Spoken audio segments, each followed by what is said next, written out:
శ్రీకృష్ణుడి కర్మభూమిని అన్వేషించే ప్రయత్నాలు మళ్లీ మొదలయ్యాయి. సముద్ర గర్భంలోని సుందరమైన ద్వారకపై భారత పురావస్తు శాఖ మళ్లీ రీసెర్చ్ మొదలుపెట్టింది. దాదాపు 20 ఏళ్ల తర్వాత under water archaeology wing Arabia సముద్రంలో పరిశోధనలు జరుపుతుంది. అసలు కృష్ణుడు నిర్మించిన ద్వారక ఎలా ఉండేది? సముద్రంలో ఎలా మునిగిపోయింది? ద్వారక అంతర్ధానమే కలియుగానికి నాంది పలికిందా?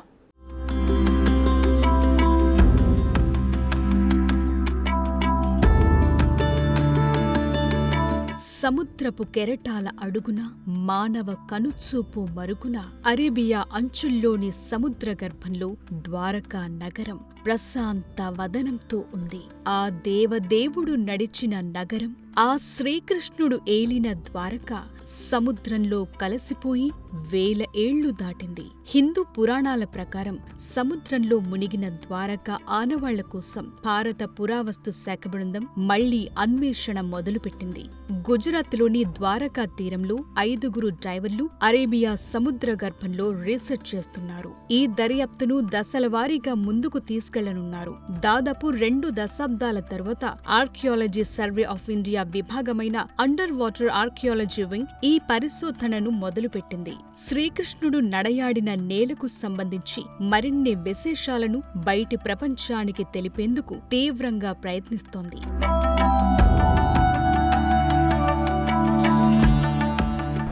సముద్ర గర్భంలో ద్వారక ఇప్పుడెలా ఉంది?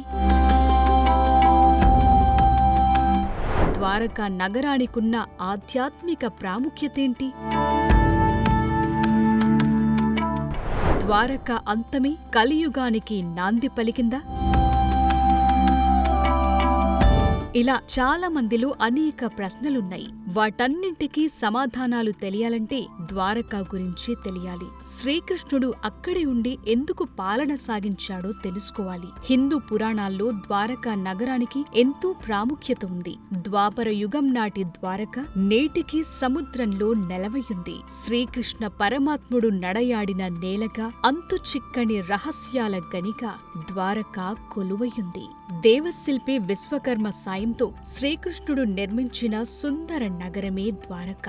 ఎన్నో ఆధ్యాత్మిక భావనలతో ముడిపడిన పుణ్యస్థలమది. ఇప్పుడు సముద్ర గర్భంలో దాదాపు 300 అడుగుల లోతులో ఉంది ద్వారకా నగరం.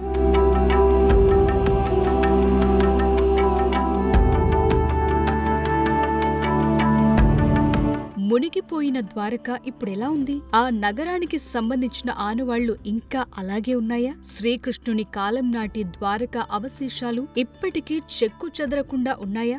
ద్వారకపై జరిపే పరిశోధనలతో కీలక ఆధారాలు లభించనున్నాయా? ద్వాపర యుగంలో మునిగిపోయిన ద్వారక ఈ కలియుగంలోనూ ఎందుకు ఆసక్తి రేపుతోంది? ద్వారకా నగర ఆనవాళ్లతో మనకు కీలక సమాచారం లభిస్తుందా? ఇలా చాలా ప్రశ్నలున్నాయి. అందుకే పురావస్తు శాఖ సముద్ర గర్భంలో పరిశోధనలు మొదలుపెట్టింది. ద్వాపర యుగం నాటి ఆనవాళ్లను, ద్వారక అవశేషాల్ని వెలికితీసేందుకు తీవ్రంగా ప్రయత్నిస్తోంది.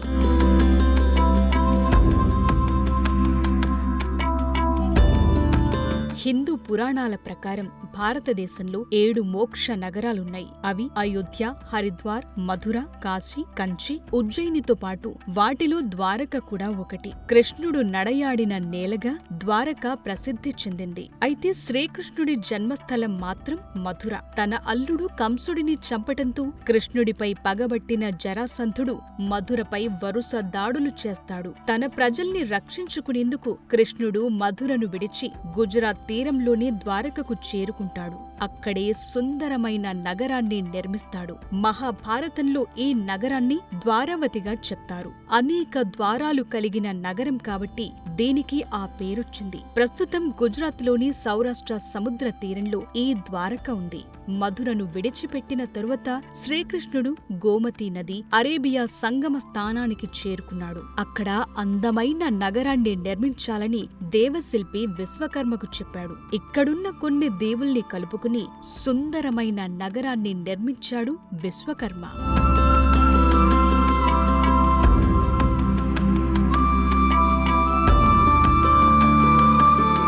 శ్రీకృష్ణుడు నివసించిన ద్వారకా నగరం ఎంతో సుందరంగా ఉండేది.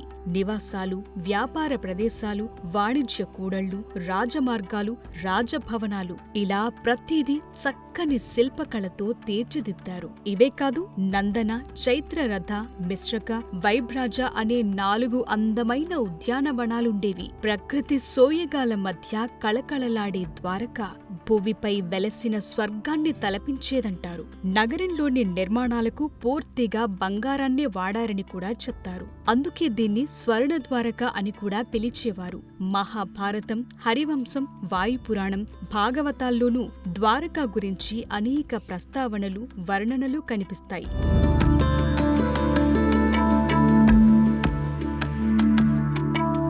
కురుక్షేత్రలో తన మొత్తం సంతానాన్ని కోల్పోవటానికి కారణం శ్రీకృష్ణుడేనని గాంధారి నిందిస్తుంది. సరిగ్గా 36 ఏళ్ల తరువాత ద్వారకా నగరం నీట మునిగిపోతుందని శపిస్తుంది. ఆ తరువాత కృష్ణుడు అవతారం చాలించటం, ద్వారకా సముద్రంలో కలిసిపోవటం జరుగుతాయి. కొంతకాలానికి శ్రీకృష్ణుని మునిమనవడు వజ్రుడు సముద్రంలోని ద్వారకను తిరిగి నిర్మించాడంటారు. అలా ద్వారకా నగరం సముద్రంలో మునిగిపోవటమే కలియుగానికి నాంది పలికిందనే కథనాలున్నాయి. కృష్ణుడు నడయాడిన ద్వారకా నగర ఆనవాళ్లు, అవశేషాలు ఇప్పటికీ సముద్ర గర్భంలోనే ఉన్నాయనేది పురావస్తు శాస్త్రవేత్తల వాదన. ఇప్పటికీ ప్రధాని మోదీ స్కూబా డైవింగ్ ద్వారా అరేబియా సముద్రంలోకి వెళ్లి పురాతన ద్వారకా నగర అవశేషాల్ని దర్శించుకుని పూజించారు. హిందూ పురాణాల్లో ఆధ్యాత్మిక ప్రాముఖ్యత కలిగిన ద్వారకా అన్వేషణకు మళ్లీ ప్రయత్నాలు మొదలవటం శుభపరిణామంగా చెప్తున్నారు.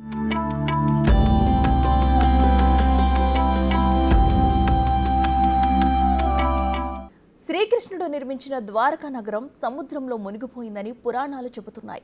సముద్ర గర్భంలో నిజంగానే ఓ నగర అవశేషాలున్నాయని పురావస్తు శాస్త్రవేత్తలు పరిశోధనలు తేల్చాయి. అయితే నిజంగా అది శ్రీకృష్ణుడి ద్వారకా నగరమేనా? 2 దశాబ్దాల తర్వాత పురావస్తు శాఖ జరుపుతున్న పరిశోధనలతో ఏం తేలనుంది?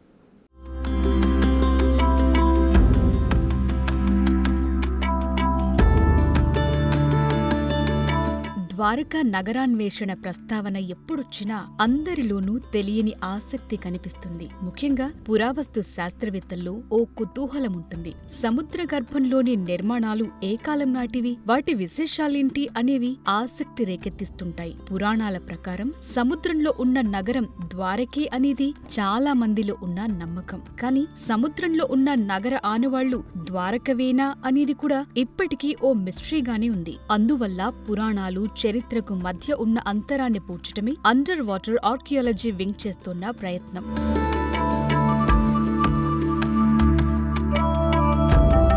ద్వారక గురించి జరుగుతున్న అన్వేషణ తొలిసారేం కాదు. 1930లో తొలిసారి హీరానంద్ శాస్త్రి ద్వారకా రహస్యాల్ని తెలుసుకునేందుకు అన్వేషించారు. 1963లో జెఎం నానవతి, హెచ్డి సంకాలియా ఆధ్వర్యంలో తొలిసారి ద్వారకలో తవ్వకాలు జరిగాయి. 1969-70, 1983 నుంచి 1990 మధ్య సముద్ర గర్భంలో ద్వారకా అవశేషాలను, అప్పుడు వినియోగించిన కొన్ని వస్తువులను సముద్ర పురావస్తు శాస్త్రవేత్తలు గుర్తించారు. చివరగా 2005 నుంచి 2007లో ఈ తరహా అన్వేషణ జరిగింది. అప్పుడు సముద్ర గర్భంలో ఓ నగర అవశేషాలు, అద్భుతమైన నిర్మాణాలున్నాయని తేల్చారు. మళ్లీ ఇప్పుడు 2 దశాబ్దాల తరువాత ఆర్కియాలజీ సర్వే ఆఫ్ ఇండియా మళ్లీ ద్వారకా తీరంలో అన్వేషణను తిరిగి ప్రారంభించింది. ప్రొఫెసర్ అలుక్ త్రిపాఠి నేతృత్వంలో 5 పురావస్తు శాస్త్రవేత్తల బృందం ఈ ప్రాజెక్టుపై పనిచేస్తోంది. తొలిసారి ఈ రీసెర్చ్ టీంలో మహిళా పురావస్తు శాస్త్రవేత్తలు కూడా పాల్గొంటున్నారు.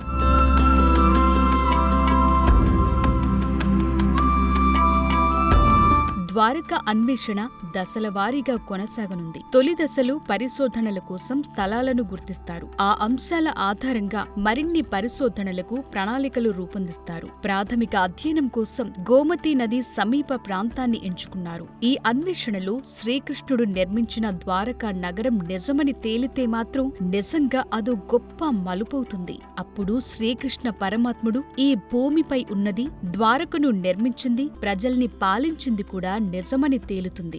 మన చరిత్ర, మన పురాణాలు, ఇతిహాసాలన్నీ నిజమవుతాయి.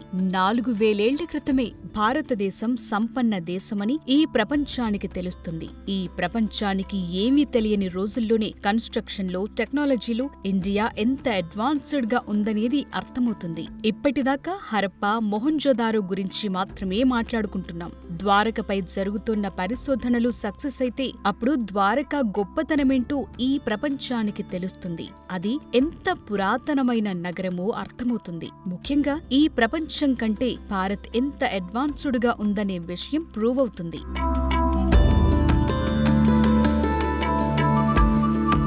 ప్రస్తుతం ద్వారకా నగరాన్వేషణలో ఉన్న అండర్ వాటర్ ఆర్కియాలజీ వింగ్ 1980ల నుంచి నీటి అడుగున పురావస్తు పరిశోధనల్లో ముందంజలో ఉంది. 2001 నుంచి ఈ విభాగం లక్షద్వీప్, మహాబలిపురం, ద్వారకా, లోక్తక్ సరస్సు, ఎలిఫెంటా ద్వీపం లాంటి ప్రదేశాల్లో పరిశోధనలు నిర్వహిస్తోంది. నీటి అడుగున సాంస్కృతిక వారసత్వానికి సంబంధించిన అధ్యయనం, వాటి రక్షణ కోసం పురావస్తు శాస్త్రవేత్తలు పనిచేస్తున్నారు. 2 దశాబ్దాల క్రితం ద్వారకలోనూ ఆఫ్షోర్, ఆన్షోర్ తవ్వకాలు నిర్వహించారు. ఆ సమయంలో అక్కడ శిల్పాలు, రాతి లంగర్లు కనుగొన్నారు. వాటి ఆధారంగా నీటి అడుగున తవ్వకాలు జరిగాయి. సముద్ర గర్భంలో దాగి ఉన్న భారతదేశ గొప్ప సాంస్కృతిక వారసత్వాన్ని కాపాడాలనే లక్ష్యంతో ఇప్పుడు మళ్లీ నీటి అడుగున పరిశోధనలు నిర్వహిస్తున్నారు. ఆ శ్రీకృష్ణుడు నడయాడిన నేలకు సంబంధించిన ఎన్నో విశేషాల్ని త్వరలోనే ఈ ప్రపంచానికి తెలియచేసే ప్రయత్నం చేస్తున్నారు పురావస్తు శాస్త్రవేత్తలు.